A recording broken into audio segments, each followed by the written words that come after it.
मैं 4 नंबर हूँ, मैं 4 नंबर हूँ। दीदी हाँ बोलो विराट।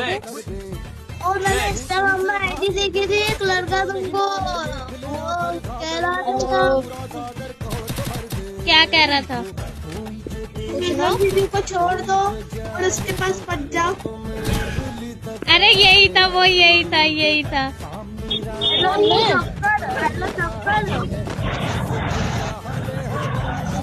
टुकड़े। हाँ बोल ले बोल।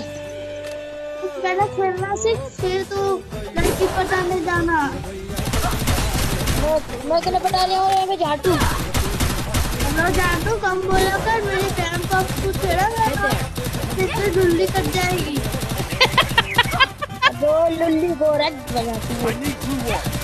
अरे क्या, अरे क्या बोल रहे हो तुम दोनों? चुप करो।